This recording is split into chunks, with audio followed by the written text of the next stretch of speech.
salutare oameni buni și bine ați venit la un episod de Minecraft.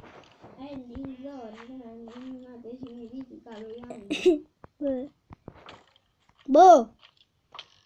Uite de un schelete, am crezut că ești tu. E de mor.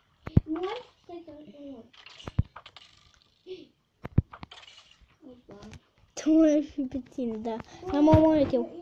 Ia itemele. Nu că, uite, da, eu sunt lângă ele.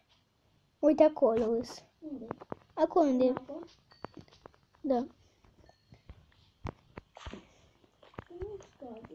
Bă, da, toate. Nu. Ce facem cu goldul? Unde? Poate la noapte. Ai și duci. Uite, mă, uite aici. Unde sunt eu în copac. Am obsiduri. Păi pune-le. Da, păi plantează cu home.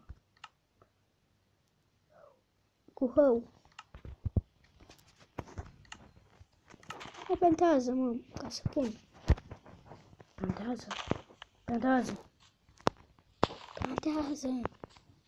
Păi uite, aici ai plantat. Uite. Aici nu e plantat. Hai, mai plantează.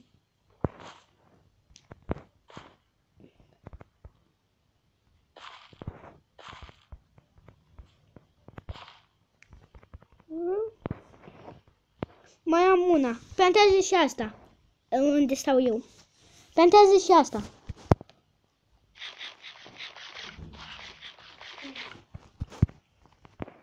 Gata? Bă, ce să facem în episodul ăsta? Edi. Îi facem un pic mai lung.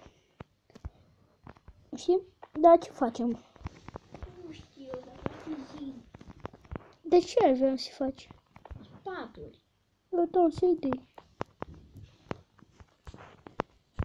Nu merge.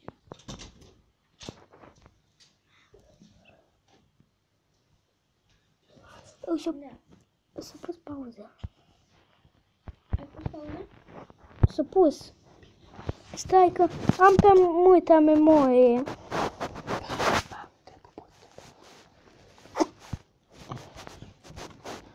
Să pus pauză.